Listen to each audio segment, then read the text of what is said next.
और मैं एक इंडिपेंडेंट बिजनेस कंसल्टेंट हूँ। आज हम देखेंगे कि प्रोडक्ट की प्राइसिंग किस तरह से की जाती है, कौन कौन से फैक्टर्स होते हैं। देखिए, अगर प्रोडक्ट की प्राइसिंग आपने अगर ओवर प्राइस कर दी तो माल बिकेगा नहीं, अगर अंडर प्राइस कर दी तो प्रॉफिट बचेगा नहीं। तो फेयरली किस तरह से प्राइस किया जाए अपनी प्रोडक्ट की, उसके बारे में आज हम डिस्कस करेंगे। चलिए शुरू करते हैं। पहला पॉइंट है डेटा गैदर करना। मैं आपको ये एक रियल एस्टेट के एग्जांपल से समझाता हूँ।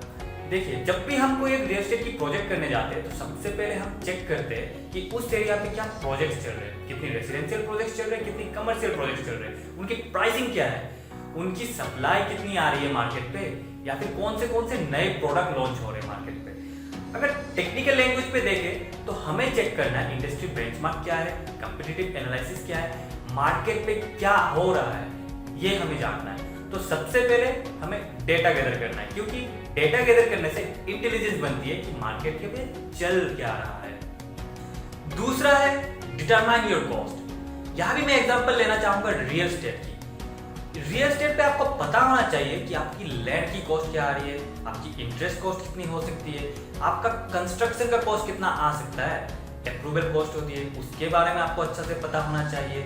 एंड मोस्ट इंपॉर्टेंटली, जिसके बिना कोई भी बिजनेस नहीं चलता, वो है सेल्स एंड मार्केटिंग। उसकी कॉस्ट कितनी आ सकती है।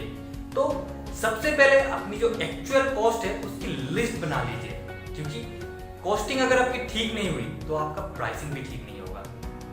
तीसरा पॉइंट है understand the price of customers alternative. इसको समझिए ध्यान से।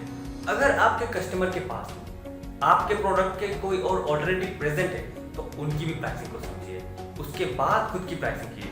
इससे आपको कंपटीशन पे एक एज मिल जाएगी और आपको कंपटीशन बीट करने का अच्छा खासा मौका मिल जाएगा। अगला जो पॉइंट है वो है डिफरेंट टाइप ऑफ कस्टमर पे डिफरेंट प्राइस। ध्यान से समझिए इस बात को। देखिए, हर कस्टमर से आपको अलग अलग प्राइसेस मिलने की चांसेस होती है। जैसे कि मैं एग्जांपल दूंगा, जब कोई टेक्नोलॉजी की प्रोडक्ट लॉन्च होती है, जैसे कि एप्पल की आईफोन, वो इनिशियली बहुत ही हाईली प्राइस होती है, या फिर सैमसंग की फोन इनिशियली बहुत ही हाईली प्राइस होती है, पर धीरे धीरे जैसे जैसे टाइम बीतता है, 1-1.5 साल पुरानी होती है, तो उनकी प्राइस थोड़ी सस्ती हो जाती है। क्यों? क्योंकि टेक्नोलॉजी बदल रही है, नए नए वर्जन आ रही है। पर वहीं पे अगर मैं रियल एस्टेट की बात करूं तो शुरुआती जो कस्टमर होते हैं वो थोड़ा सस्ता खरीदते हैं, और धीरे धीरे जैसे जैसे बिल्डिंग बनती है, बड़ी होती है, तो प्राइस महंगा होता जाता है, और जो बाद में जो कस्टमर आते हैं वो थोड़ा महंगा खरीदते हैं। अब हम आ गए हैं अपनी पांचवी पॉइंट पे। ये थोड़ा ट्रिकी है, इसको ध्यान से समझिए। आपको अपने कस्टमर को थोड़ा फ्लेक्सिबिलिटी प्रोवाइड करनी है, आपको उनको एनेबल करना है। देखिए, अगर सपोज आपकी अगर टिकट साइज थोड़ी हाई है तो आप पहले उनको डाउन पेमेंट दे दीजिए, डाउन पेमेंट से उनको परचेस करने का मौका दीजिए, और थोड़ी बात पे ईएमआई ले लीजिए, ये कर सकते हैं। मतलब इन सिंपल वर्ड अगर बात करें, आपको अपने कस्टमर को एनेबल करना है, थोड़ा फ्लेक्सिबिलिटी देके, जिससे वो आपसे परचेस करे। देखिए, 1991 पे कंज्यूमर फाइनेंस आया था, व्हीकल फाइनेंस आया था, जिससे अचानक से व्हीकल की सेल 1000 गुना बढ़ गई थी। क्यों?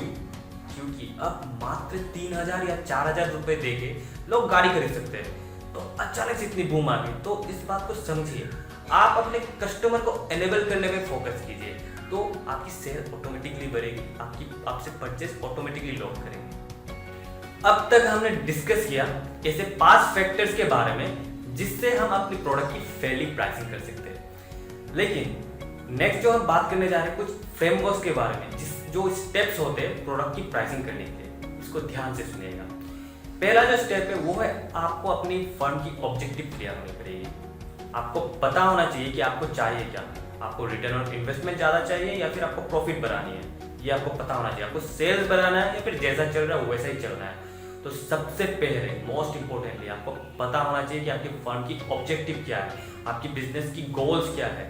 वो आप अगर क्लियर कर लेंगे तो आपको डिसीजन लेने में मदद मिलेगी। दूसरा पॉइंट है आपको अपनी मार्केट की डिमांड को एस्टिमेट करना है। आपको एस्टिमेट करना है कि कितना माल बिक रहा है, कितना माल खरीदा जा सकता है, या फिर आपको देखना है कि कितना माल बनाया जा सकता है, क्योंकि आपने अगर ज्यादा बना दिया तो आपको बिकने में टाइम लगेगा और इन्वेंट्री की कॉस्ट आएगी।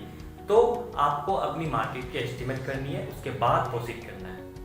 थर्ड पॉइंट है आपको अपनी कॉस्टिंग भी एस्टिमेट करनी है। जैसे कि मैंने पहले ही बताया, अगर आपकी कॉस्टिंग ठीक नहीं हुई तो आपकी प्राइसिंग भी ठीक नहीं होगी। अगला जो पॉइंट है इसको ध्यान से सुनिए, क्योंकि मैक्सिमम लोग इसे मिस कर जाते हैं, देन बाद में प्रॉब्लम फेस करना पड़ता है। आपको ऐसे फैक्टर्स समझने हैं जिससे आपकी प्राइसिंग डिसीजन इफेक्ट होती है, कस्टमर की प्राइसिंग डिसीजन इफेक्ट होती है, इम्पैक्ट पड़ती है। तो ऐसा क्या चीज देखना है? देखिए, आपको सबसे पहले समझना है कि कस्टमर सोचता कैसे है, उसकी पर्सनैलिटी कैसी, उसकी पर्सोना कैसा है, उसकी बाइंग बिहेवियर क्या है। इन सारी चीजों को आपको समझना है, अच्छे से समझना है, उसके बाद अपनी प्रोडक्ट की प्राइसिंग कीजिए। तो आज हमने सीखा प्रोडक्ट प्राइसिंग के बारे में। हमने देखा कि ऐसे कौन से फैक्टर्स होते हैं जो हमारी प्रोडक्ट प्राइसिंग को अफेक्ट करते हैं, ऐसे कौन से स्टेप्स होते हैं जो हमें प्रोडक्ट प्राइसिंग के टाइम पे लेनी है। पर मोस्ट इंपॉर्टेंटली, कोई भी बिजनेस या फिर स्टार्टअप जस्ट प्रोडक्ट प्राइसिंग से खड़ा नहीं होता। इसमें बहुत सारी स्टेप्स होती है, जैसे कि market segmentation, total addressable market के बारे में आपको पता होना चाहिए, एंड यूजर के बारे में पता होना चाहिए, बीचेड मार्केट के बारे में पता होना चाहिए। तो इन चीज़ों के बारे में आप अगर और भी जानना चाहते, सीखना चाहते, तो नीचे दिए गए नंबर पे कॉल कीजिए और इंक्वायर कीजिए। Thank you.